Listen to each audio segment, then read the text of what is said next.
नवंबर है। तो भगवान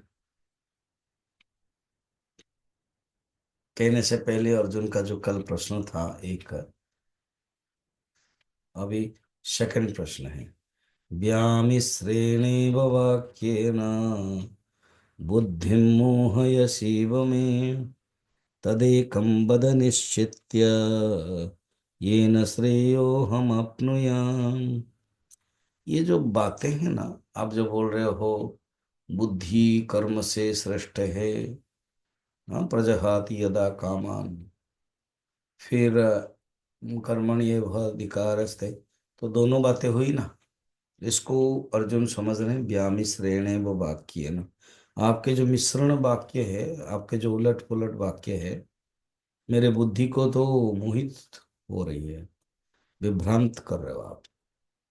इसीलिए आप इसे करें, अ, ज्ञान प्राप्त करना है कि कर्म करना है, मुझे क्या करना है इसको आप एक बार निश्चित कर लो।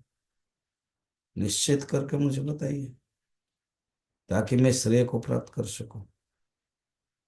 अभी मुझे क्या है ना, जो कर्मनिष्ठा और ज्ञान निष्ठा है ना, ये दोनों में समुच्चय नहीं हो पाता है।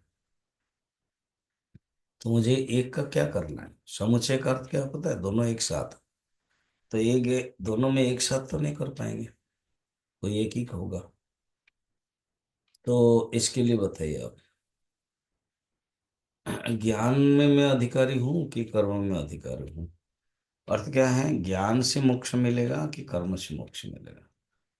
ज्ञान से ये दुख को मैं निवृत्त कर सकता हूँ कि कर्म से निवृत्त कर सकता हूँ, ये तो जानना चाहता हूँ। तो आप बताइए।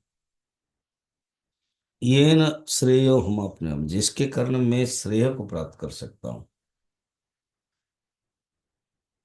क्योंकि आपने बताया था निस्त्री गण्य भव अर्जुन, आप तीन गुण से परे चले जाओ।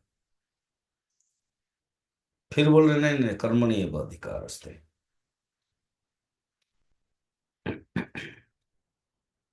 कभी कभी निवृत्त मार्ग में भी आप उपदेश दिया। ज्ञान मार्ग से निवृत्त मार्ग, निर्योग क्षेम आत्मवान। आप योग और क्षेम के निर्योग हो जाओ, निवृत्त मार्ग में। और कभी कभी बोलते हैं कि धर्मादि योध्यात श्रेयोन्यत क्षत्रिय न विद्यते, द्वितीय अध्याय के 31 नंबर श्लोक में। धर्म युद्ध से श्रेष्ठ और कोई है नहीं। तो क्या बातें हैं, क्या कहना क्या चाहते हैं। तो अर्जुन के अधिकार के भेद के विषय में प्रश्न करने पर ही भगवान उत्तर देंगे। अभी ये प्रश्न है अर्जुन का।